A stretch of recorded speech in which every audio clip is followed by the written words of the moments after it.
Hi, this is Flash, the Handyman Advocate from United Handyman Association with Handyman Answers.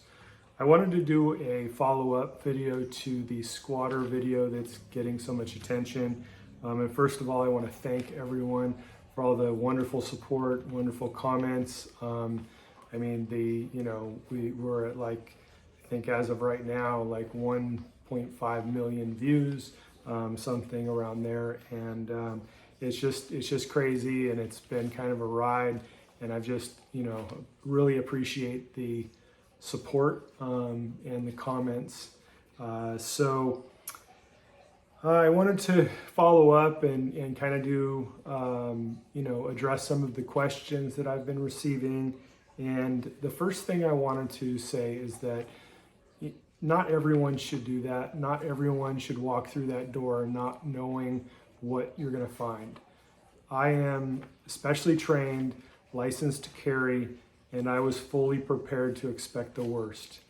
So I just wanted to put that out there that not everyone should try this, but it worked for me. It was peaceful and it was successful. But it's not always going to be that peaceful. So I know some of you have addressed that in your comments and made it very clear that you don't think that it would be, and I agree with you 100%. It's not always going to be peaceful like that. What I knew prior to going there was this lady contacts me and wants to rent the house. I turned her down because she didn't have any money, had no credit. She wanted to just do maintenance on the property in exchange for rent. And we were trying to sell the property, and that wasn't an option. So I turned her down, and then, maybe a week later or something, she notifies me that she's sorry, but a truck full of furniture was accidentally delivered to the house, and she said she needed a day or two to get the movers back there to get the furniture out. And I was under the impression that she, that it was on the property, but I didn't know that it was in the house. So about a couple weeks later, I get a phone call from one of the neighbors, and they said that there are 3 cars in the driveway, a load of furniture was delivered, the house full of furniture, people going in and out, throughout the night, and the back door is broken in. So that was what I knew going, and that's what I was prepared for. I was upset. I was very emotional. This, was taken advantage of the fact that my dad had passed away. So a lot of people are asking, how did I remain calm? The bottom line is, I had a lot of time to prepare for it. A lot of sessions hitting the bag, kicking the bag. So I was prepared. So by the time I got there, I had a goal in mind. I stayed calm. I knew that I was going to be able to, complete this if I stayed calm and I didn't help, make it more, aggressive than it needed to be. So I didn't need to go in there, all gung-ho yelling, and I wasn't going to get anywhere that way, and it was only going to get the police involved. So that's how and why I remained calm. I'm going to address some questions, but I also want to address some of the negatives. So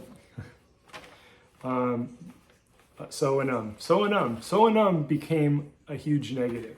A lot of people were complaining that I was saying the word so and a lot. And, I have to say that I came from a stuttering problem. I had a stuttering issue when I was younger. And if I happen to now use the word or so to negotiate between thoughts, then that's what it is. And if you feel the need, as a few of you have said, to turn my video into a drinking game and take a shot every time I say the word so or and if that's what you want to do, then all I can say is thank you for the attention. So thank you for the view, thank you for the attention. And the other thing, if you find that I'm boring, then first of all, thanks for the view. But second of all, you don't need to take the time to let me know that. Just hit stop and move on to the next one. Okay, now to address some of the questions. I think that the number one thing was I was too nice. How in the world did I stay calm? I think I already talked about that. But when you have enough time to prepare for something and come up with a game plan and have something in your mind ready and a goal in mind, it's a lot easier for you to get your aggression out prior and make it not an emotional situation like I did. I was able to go in there, be professional, and just, be nice, but be stern at the same time. Someone asked me, well, how could I have shaken their hand? I think that the moment somebody extends a hand, I just naturally just stuck my hand out. But in thinking back about it, it's like, I think I just wanted to just be nice enough. Wasn't there to ruin somebody's life. I didn't, I was just basically wanted to get through that situation. I felt like I was nice, but I was stern, and I did go through with what I needed to get done. So that's number one. And then the other one is, how did she get a key? And I want to thank some of you for answering that question for me, because that question, even though it's in the description, that question just kept coming up.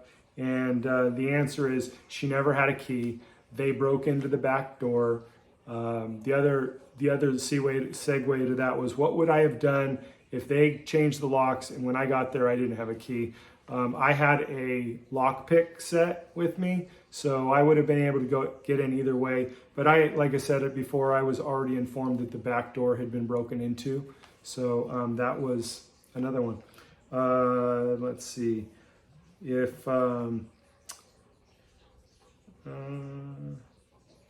Okay. What if she went in the house and refused to leave? Now, I knew that was going to be an option, and that's why, first of all, I had a lease written up and notarized. I had placed some personal items in the house so that I would be able to show that I was, an occupant. I also had utility bills and the fact that there was a broken in back door and evidence of breaking and entering. I think that I was very clear to them what the consequences were, and I don't know that they were willing to take that chance on getting the police involved and then possibly facing charges for breaking and entering.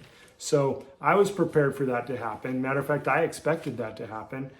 So I went there knowing that, it wasn't going to go well, and that's what I expected. And fortunately, they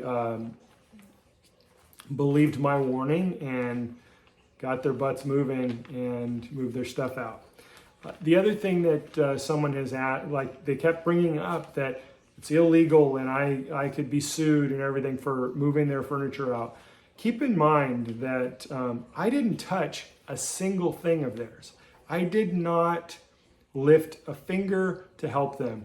I sat in my Jeep, videoing, taking pictures, playing with my dog, listening to music. I couldn't post those videos because I realized I had music on in the background. And so there was a lot of video that I wasn't able to use. But I never touched anything of theirs. That was the beauty of this whole thing, is that I was able to get them to touch their stuff and move it all out, all within the less than a day. So that was that. The other thing that I want to say is, some people say, oh, you were lucky it was an old lady. So I spoke with an old lady in the beginning, and I think that she was the mom and the grandma.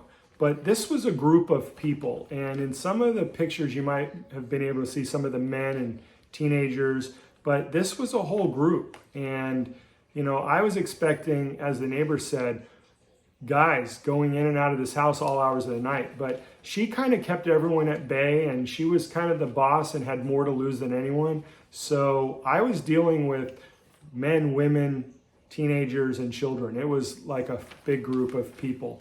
So the other thing is, I am not Rick. several people have commented on there calling me Rick and Rick the handyman, and I'm not Rick. Rick happened to be a handyman that I don't know if he was with them, but he did show up with them. He did pull in his truck in the driveway, and I have no idea his affiliation with them.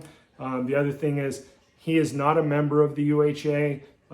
He is not affiliated. I have nothing, I don't know anything about Rick, and if Rick sees this and he wants to go through the background screening and become a member, become a certified member, I would welcome him to apply. But other than that, I'm not Rick, so let's get past that. To recap some of the steps that I did, I would say assess the situation as much as you can. Understand what you're getting involved with and who's there.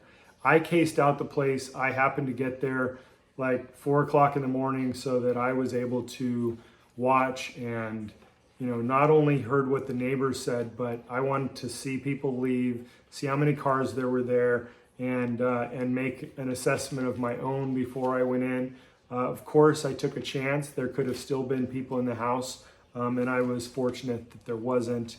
I didn't know that it was the same person that I had spoken to prior until I saw the uniform. So assessing the situation. The other thing I want to note is, people are upset that I didn't show faces. And, I purposely edited the video to not show the minor, but the way the camera was, I didn't, okay, bottom line is I wasn't doing this to ruin somebody's life. I didn't post her name. I cut the video off. I didn't show the name tag on the uniform. I didn't do this to call her out. I did this to show what my experience was. So that being said, moving on to the next thing. So, just assessing the situation, creating tenancy, waiting for them to vacate as much as they can, taking over, being prepared literally to move in so that you can show that you are the tenant. If there's evidence of a break-in, you have that in your favor. I think that unfortunately you can't be prepared for all scenarios. I mean, this could have become very violent. This could have become way out of my control. I may have been forced to bring the law in, and then I would have had to show evidence of break-in, video, pictures, whatever I had, a lease. I mean, anything that I had, I would have had to use. Fortunately, I didn't, but I can't say that this would work for everyone in every situation. But what I can say is just know what you have before you create a civil matter, because you may be able to take care of it without involving the police, without involving the courts, without involving a lot of money. So even though this might not work for everyone, you won't know if it'll work for you unless you try. But if you serve them or you get the police involved and you create a civil matter, then you don't have a chance. And I know a lot of you have shared how much money it cost you, and it's because you turned it into a civil matter. So if I could say my best advice to any of you is just know what you're dealing with prior to getting to that step. So that's it. So, to wrap this up, I want to thank everyone. And there was one person that in the early on, when I had like 85,000 views, he put a post, put a comment saying, everyone, please stop now, pause, subscribe, like this video, support this guy. He's saving you a lot of money. He deleted, I think, his comment before I had a chance to thank him. So I don't know who you are, but I wanted to thank you. Just thanks for the support, and I look forward to doing more videos for you. And I do want to mention that this is a handyman association that covers not only, programs for handymen, but also homeowners and people who hire handymen. We have a program called My Home where we help you with your handyman. Even if you have a handyman now, we screen them, we check, verify their insurance, and we verify that it's current.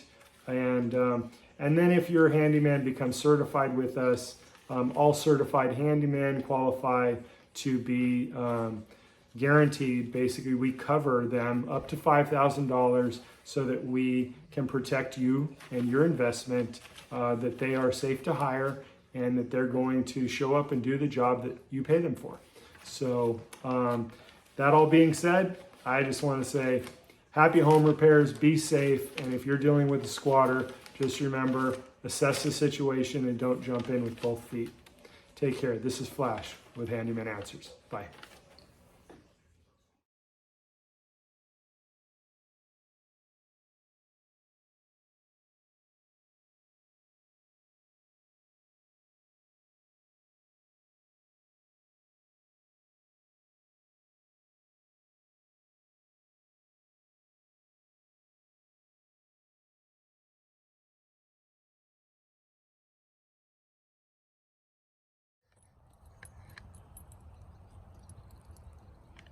Bailey, Bailey.